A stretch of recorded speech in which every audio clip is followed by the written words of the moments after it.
Rabbi Schlomo Hofmeister, thank you for being with us today here in Munich during the Standing Committee meeting. And Rabbi Schlomo Hofmeister has been the communal rabbi in Vienna since 2008. And your family has resided there for a few generations since the expulsion of Spain. And Vienna is a beautiful Jewish community today. However, we all know that before the Holocaust, it was a major Jewish metropolis. Maybe in some way what New York is today to the Jewish people, this is what Vienna was up till 1933. So how do Austrian Jews feel today with this legacy? Even though, besides a few families, there's no continuous community in Vienna going back to these days of the Jewish legacy, this cosmopolitan Vienna from before the war, yet the community feels that it is in a place where this legacy lives on. And we are very proud of it, and it doesn't matter if they're Sephardic Jews or Hasidic Jews or Ashkenazic Jews, anyone in Vienna feels that this is a very significant place to be in, and we feel also the responsibility which we fulfill to be in that city where Jewish life had such an important impact on the wider society, and we hope that also in our days we can have an impact on the society we live in for the good. So we know that Vienna, Jewish Vienna, was the city of Theodor Herzl. It was the city of Sigmund Freud. But Austria was also the birthplace of Adolf Hitler. Adolf Hitler, how does the Jewish community today in Austria look at his legacy? Was he Austrian or German? In general, Austrians have this tendency to always blame the other one and take the other one. So Beethoven was a great Austrian and Hitler was a German, obviously, for the Austrians.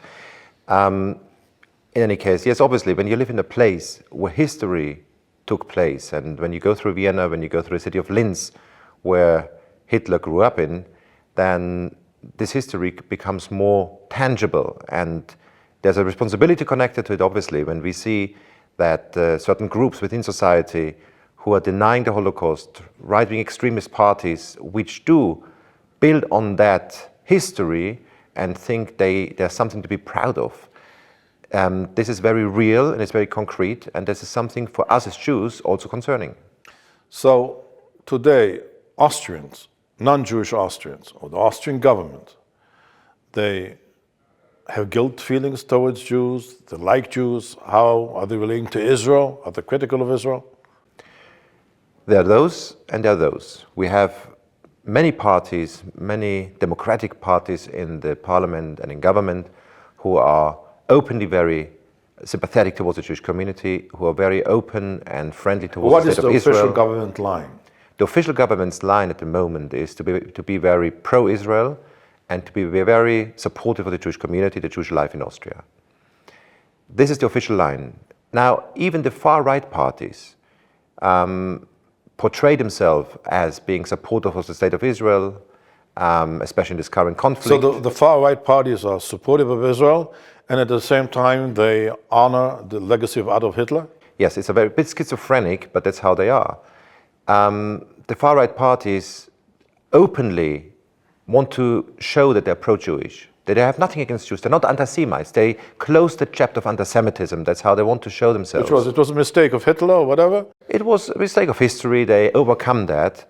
And yet, we shouldn't make the mistake to trust this in any way, because I've never met in my life a racist who is not also an anti-Semite. And if these parties and their policies are polarizing society and speaking out against other minorities, then they show their true face, and we have to be very, very careful and not fall into their traps. Since October the 7th, the attack of Hamas against Israel, and the wave of anti-Semitic demonstrations in Europe, security has become a major issue in the life of Jews in Europe, in the life of communities of Europe. What do you as a rabbi do in order to increase the security of the members of your community? On one hand, we're telling people to be careful. They should be aware of the situation. They should be cautious.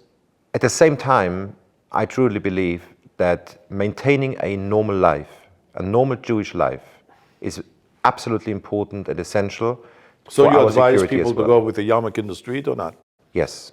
Anywhere in Vienna? Anywhere in Vienna, it is safe in that regard. We have not had But you had terrorist attacks. We have not had more attacks on people wearing kippas or people who don't wear kippas. Someone showing... So a Jew wearing a kippah is not any less safe than a Jew who doesn't wear a kippah in Austria? Correct. Now, Austria is part of the European Union, right? And it's part of Europe. In what way is Vienna, Jewish life, security in Vienna for Jews like other places in Europe? In what way is it different? It's hard for me to compare with other countries, but the Austrian government is very concerned about the security of the Jewish community and took great steps to protect the Jewish life, to protect our synagogues, our schools, our institutions. And Vienna especially is a safe city in general. It is very rare for any kind of... You had terrorist attacks in Vienna. We've had a terrorist attacks many years ago. We had, like any other city, these things can happen, but in general it's a safe place. And the government takes every step to protect us, and the Jews feel safe in general. Now, since October 7th, there is a tremendous amount of insecurity, a feeling of insecurity when people go on the street. And yes, there has been verbal abuse. There has been an arson attack on the Jewish cemetery last year. There have been incidents, but we have to remain optimistic that this is not an existential threat, and we will be able to overcome that, and there will be better times. And we should not hide. We should live our Jewish life the way we've done it before. Jewish history has always shown when Jews start to hide, they're not saving themselves. When Jews show that they are present, when Jews show authentically that they are part of society in their Jewish identity and they live their life as citizens of the country they live in, this is the biggest, this is the best strategy against anti-Semitism. According to statistics, 75% of European Jews are trying to hide their Jewishness. When they go somewhere, they're putting a hat over the yarmulke, they're hiding their David Star, and they're trying to be much more low-key. So what you are telling me is this is wrong. They shouldn't do that. If you look in the Orthodox community in Vienna, and I've seen the same in London, in Antwerp, in other places where there are significant Orthodox communities, they're not hiding.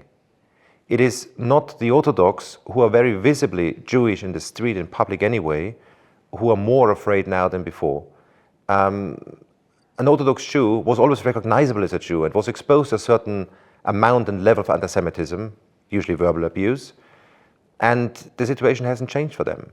It is more traditional Jews, those who might not always be visible, exposed as Jews on the streets, who feel now more concerned when they see demonstrations against Israel, when they see pro-Palestine demonstrations, when they experience things en passant which they realize this is directed against them. The Jews who were always visible as Jews, talking about Vienna, for them not much has changed. No one took off the hat or doesn't go with the talis on the street. No, nothing has changed in that regard. Yes. However, during the last year, there were a few attacks in Switzerland against visible Jews, Orthodox Jews, at the end of Shabbat, leaving the synagogue, also in Paris.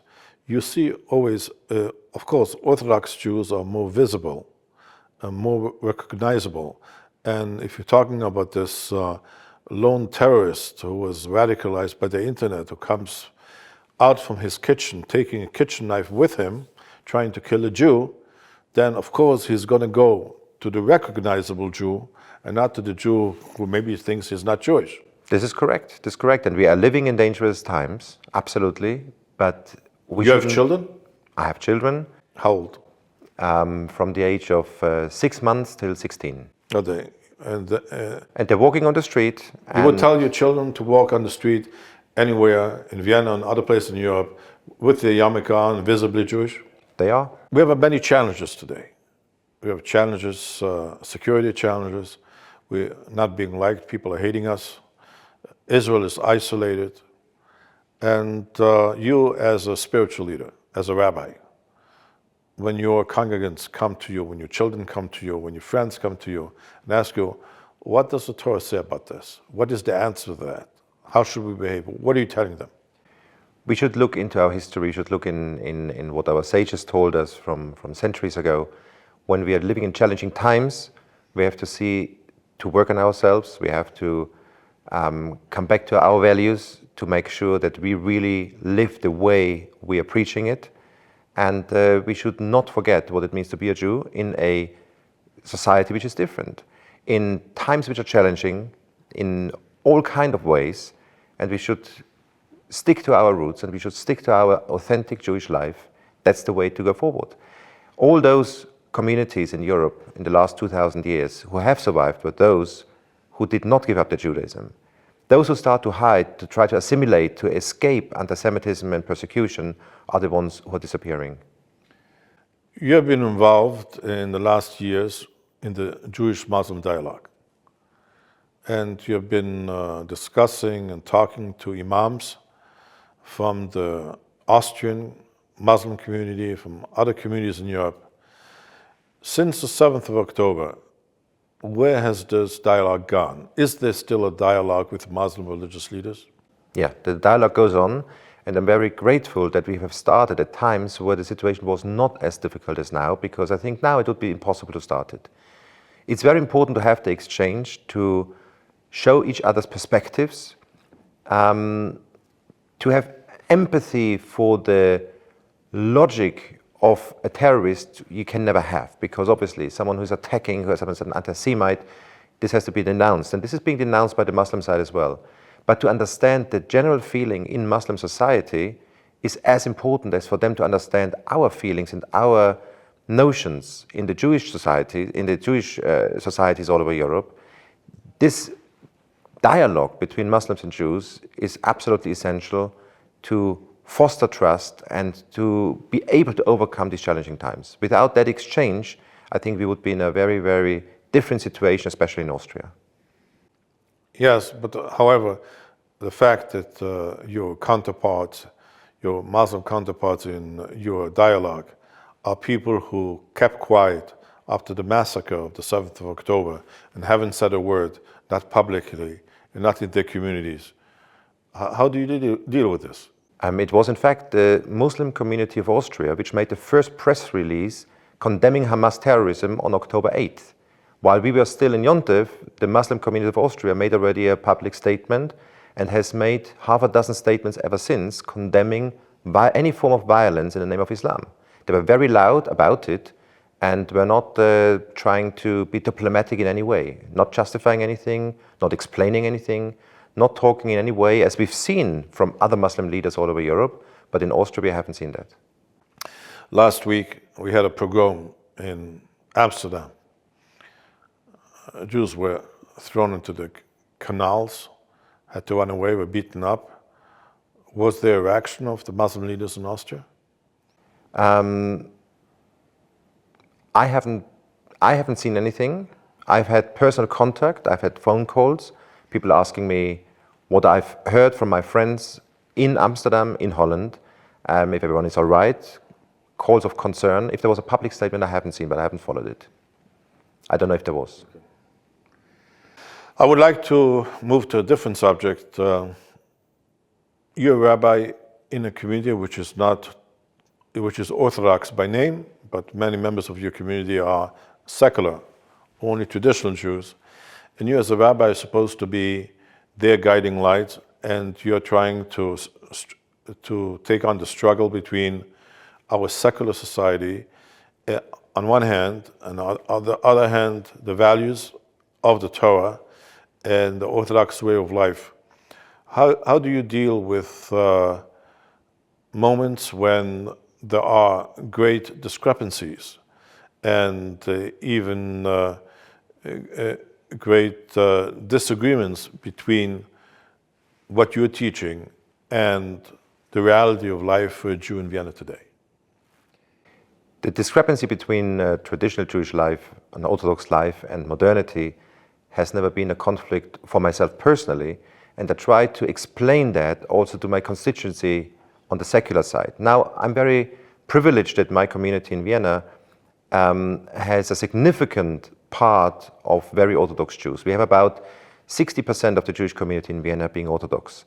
This is extraordinary compared to many other Jewish communities in Europe. And so it's much easier for me to also show the secular and less traditional Jews in Vienna and Austria what Jewish life is all about. They know it. They all have friends, neighbors. They know what an Orthodox Jew is because we have it very present in our community. It's not something which is only for the rabbi to live, but it's actually a vibrant Jewish community. We have 24 synagogues, most of them being strictly Orthodox. And this is a very special community, so this makes it easier. But I find it sometimes challenging, especially with the Orthodox part, to bridge them into modernity, as challenging as maybe some modern people to bridge them back into a traditional Jewish lifestyle, but it is possible. Today, one of the leading rabbis in Israel, Meir Mezuz, said that it's forbidden for Jews to continue to live in Europe. They should all leave Europe and go on Aliyah to Israel. What are your thoughts about that? I'm a proud European, and I truly believe in the future of Jewish life in Europe. And with all the problems and troubles we're experiencing at the moment, compared to what previous generations had to go through, it is not a threat to our existence at this point. And I think we should not give up. We should struggle for our integration and our life here in Europe, where we belong to at the moment. Thank you. Rabbi Schlomo Hofmeister, the Communal Rabbi of Vienna, with us. Thank you for being with us and enlightening us on the life of Jews in Austria and Vienna. Thank you very much.